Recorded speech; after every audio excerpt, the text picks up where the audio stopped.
अगर आप किसी भी गवर्नमेंट जॉब की प्रिपरेशन कर रहे हैं या फिर कोई भी प्राइवेट एग्ज़ाम आपने देना है तो ये वीडियो आपके लिए बहुत ज़्यादा हेल्पफुल साबित हो सकती है। सो इस वीडियो को स्टार्ट से लेकर एंड तक आपने ज़रूर देखना है। स्टार्ट करते हैं। Headquarter of food and agriculture organization FAO is located in, so इसमें C is right option, Rome में है। फूड एंड एग्रीकल्चर का ऑर्गेनाइजेशन रोम में है, इटली का कैपिटल है रोम, वहाँ पे FAO का हेडक्वार्टर है। FAO food and agriculture organisation international level पे एक ऑर्गेनाइजेशन है जो कि हंगर लोगों को फूड प्रोवाइड करती है और एग्रीकल्चर सेक्टर को प्रमोट करती है। बेसिकली ये ऑर्गेनाइजेशन 1945 में बनी थी, क्यूबेक सिटी में फाउंड हुई थी जो कि कनाडा में का एक सिटी है, वहाँ पे ये फाउंड हुई थी 1945 में और इसका हेडक्वार्टर रोम में रखा गया था। C is right option. Shah Abdul Latif Bhittai belongs to which सिलसिला? शाह अब्दुल लतीफ़ बिटाई नक्शबंदिया सिलसिला से ताल्लुक़ रखते थे। बेसिकली सूफ़ी सेंट्स के 4 सिलसिले थे, ये भी एग्ज़ाम में बार बार आता है। सोहरवर्दिया सिलसिला है, कादरिया है, चिश्तिया है और नक्शबंदी सिलसिला है। ये 4 सूफ़ी सिलसिले हैं जो कि चले थे।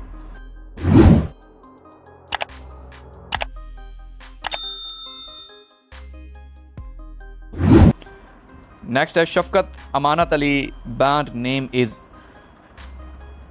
शफ़क़त अमानत अली के बैंड का नेम फ्यूज़न था। A is right option. अब इसके अलावा पूछा जाता है जुनैद जमशेद के बैंड का क्या नेम था? वाइटल साइन था। और राहत अली ख़ान के बैंड का क्या नाम था? Rizwan Muazzam was the band name of Rahat Ali Khan. Next question है Saudi Arabia crown prince is.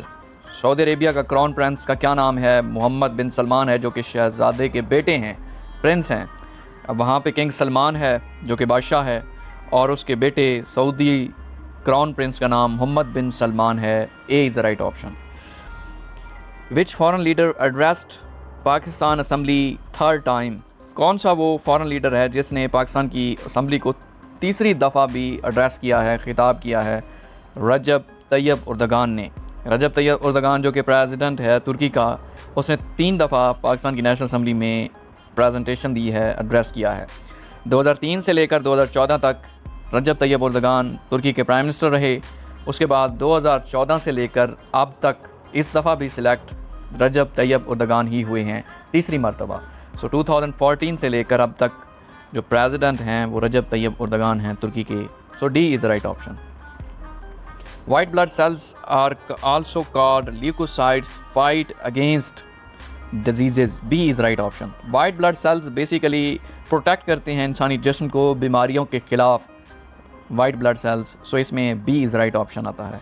अब वाइट ब्लड सेल्स को इम्यून सिस्टम भी कहते हैं, जिसका इम्यून सिस्टम स्ट्रॉन्ग हो उस पर डिजीज़ ज़्यादा असरअंदाज नहीं होती।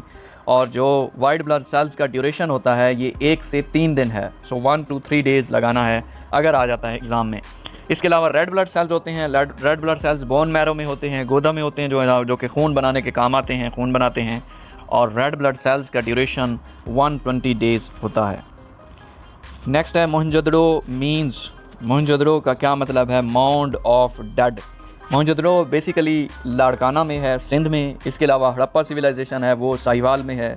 ये दोनों इंडस वैली सिविलाइजेशन की शाखें हैं। दरियाए सिंध के करीब ये सिविलाइजेशन बहुत पुराने ज़माने में आबाद हुई थी और फिर खंडरात बन गई। Mohenjodaro means mound of dead. So बहुत पुरानी सिविलाइजेशन थी जो कि लाड़काना में आबाद थी। सो इसमें सी राइट ऑप्शन आएगा।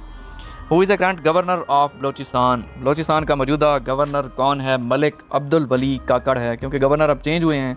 सो मौजूदा मलिक अब्दुल वली काकड़ है। When 1956 constitution was presented in the assembly? कब 1956 का कॉन्स्टिट्यूशन असम्बली में पेश हुआ था?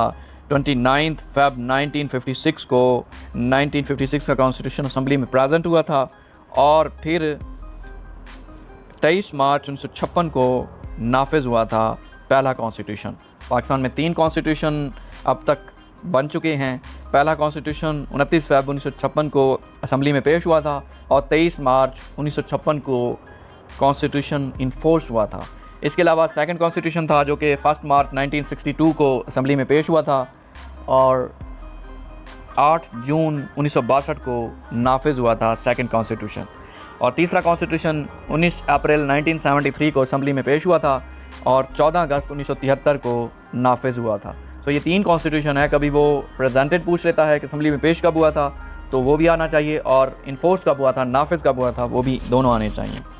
नेक्स्ट क्वेश्चन है submarine case in 1971 war was. Submarine case का क्या हुआ जो 1971 की वार में गुम हुई थी, उसका नाम PNS गाजी था। बेसिकली जब पाकिस्तान और इंडिया की वार हुई थी 1971 की वार, उसमें ये PNS गाजी जो सबमरीन होती है जो समंदर के अंदर डूब जाती है और फिर अचानक से ऊपर आकर अटैक करती है। सो ये 1971 की वार में PNS गाजी जो है पाकिस्तान की सबमरीन थी जो कि गायब हुई थी और अब तक इसका पता नहीं चल सका। नेक्स्ट है विच वाज इंट्रोड्यूस्ड बाय हज़रत उमर रज़ी अल्लाह तआला अन्हु। इनमें से हज़रत उमर रज़ी अल्लाह तआला अन्हु ने क्या चीज़ मुतारिफ कराई थी, इंट्रोड्यूस कराया था? इम्प्रिजनमेंट, जिसे कैद कहते हैं। B is the right option. अब हज़रत उमर रज़ी अल्लाह तआला अन्हु जो कि सेकंड खलीफा थे, 634 से लेकर 644 तक आपका ड्यूरेशन रहा 10 साल। अबू फ़िरोज़ लुलू ने आपको शहीद किया था और आपने अपने इस दौर में बहुत ज़्यादा चीज़ों को इंट्रोड्यूस कराया था, जिसमें जेल खाना जात है, पुलिस सिस्टम है, डाक खाना है, एग्ज़ाइल सिस्टम है, मुल्क से दर बदर कर देना, और हिजरी कैलेंडर है, और इसके अलावा इम्प्रिजनमेंट भी उसमें शामिल है। सो इसमें B is the right option. Dashte Soos was written by. Dashte Soos किसने लिखा था? जमीला हाशमी ने लिखा था। इसमें C is the right option, Jamila Hashmi ने दस्ते सौस लिखा था। Raja Gidh was written by Bano Qudsia. Raja Gidh किसने लिखा था? बानो कुदसिया ने लिखा था। बहुत इंपॉर्टेंट नावल है, फेमस नावल है। बानो कुदसिया अशफाक अहमद जो कि बहुत बड़े राइटर थे, उनकी मिसेस थी, उनकी बीवी थी, इन्होंने राजा गिद्ध लिखा था। Which provinces reforms were mention in Quaid Azam 14 points. कौन से सूबे की रिफॉर्म्स को मेंशन किया था 14 अगस्त में, ये 14 पॉइंट्स में, जो कि 14 नुकात कैद आज़म मोहम्मद अली जिन्ना ने दिए थे। 30 मार्च 1929 को कैद आज़म मोहम्मद अली जिन्ना ने 14 नुकात पेश किए थे, जिसमें आपने NWFP और बलूचिस्तान में रिफॉर्म्स के हवाले से बात की थी इस 14 नुकात में, जो कि बहुत ज़्यादा इंपॉर्टेंट थे। उस वक्त नेहरू रिपोर्ट पेश की गई थी, जो कि जवाहरलाल नेहरू ने पेश की थी। मोतीलाल नेहरू जो उस कमेटी के हेड थे, उन्होंने बनाई थी, और उसमें मुसलमानों के राइट को शैकल किया जा रहा था। फिर उसके बाद कैद आज़म मोहम्मद जिन्ना ने 30 मार्च 1929 को 14 पॉइंट्स दिए थे, 14 नुकात, जिसमें आपने NWFP और बलूचिस्तान के ये जो 2 सूबे हैं इसमें रिफॉर्म्स की बात भी की थी।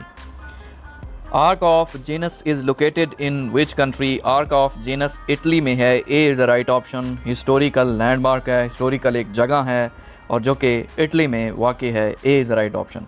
अब इटली का कैपिटल रोम है, मोरक्को का कैपिटल रबात है, नेपाल का कैपिटल काठमांडू है, और नॉर्थ अमेरिका एक कॉन्टिनेंट है।